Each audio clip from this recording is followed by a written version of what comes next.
So I want to talk about the issue in a relationship when your partner is yelling at you. This is a very common problem that I encounter in my coaching sessions. And I want you to know that you're not alone in this. There's a lot of people that are going through that and don't know how to come out of it in a constructive way. When your partner is yelling at you, there's a couple of things you can do to right away lower the sort of intense energy that's going on for you. The first thing is to try to understand what triggers your partner. What is it that maybe you said, or what is it that you've done that triggers your partner?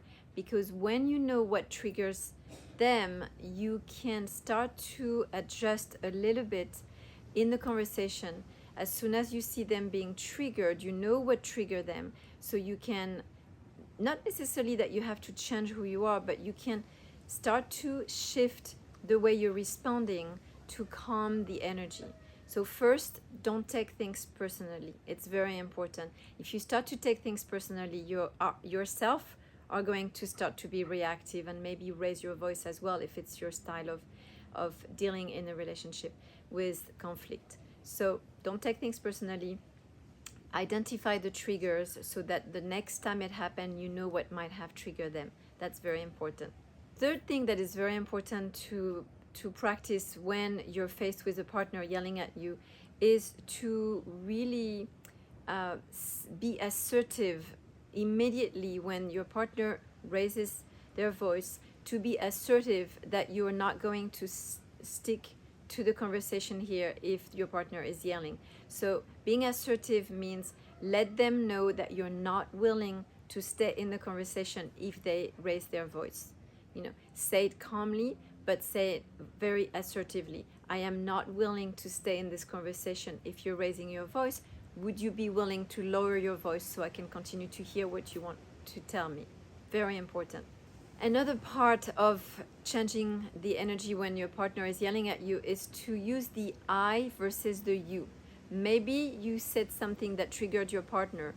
You're not responsible for that, but you can be compassionate in understanding that your partner is being triggered with something and they're no longer in control of their emotional state. That's why they're raising their voice.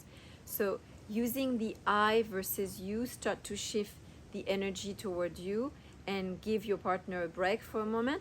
Use sentences such as, I am not feeling comfortable right now staying in the conversation, or I am being triggered by you raising your voice. And this will shift the attention from what is going on to with your partner to back to yourself and the way you feel.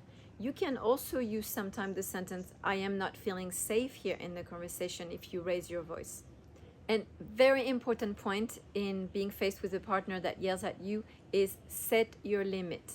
What I mean by that is that you're not going to stay in a conversation if your partner keeps yelling. So you want to express to your partner that this is my limit. I understand you're feeling anger and frustration right now, but my limit is here. I will not stay in this conversation if you raise your voice. I will then leave now the conversation and you leave the room.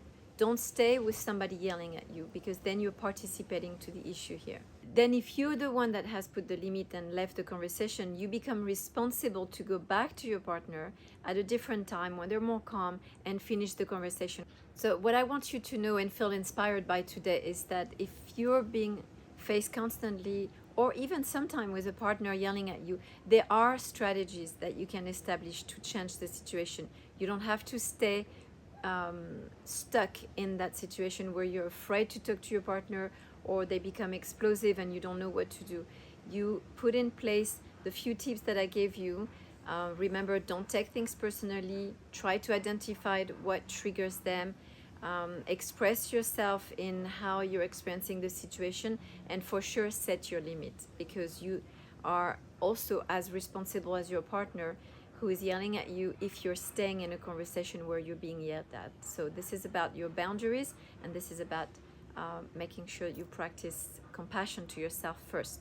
If you feel inspired by the few tips that I just gave you, there's a lot more tips in the article below, so make sure you take the time to read it. And I'm inviting you to join my husband and I Facebook group called The Extraordinaries, where we give you loads of tips, loads of insights on how to take your relationship to the next level. So I hope to see you there.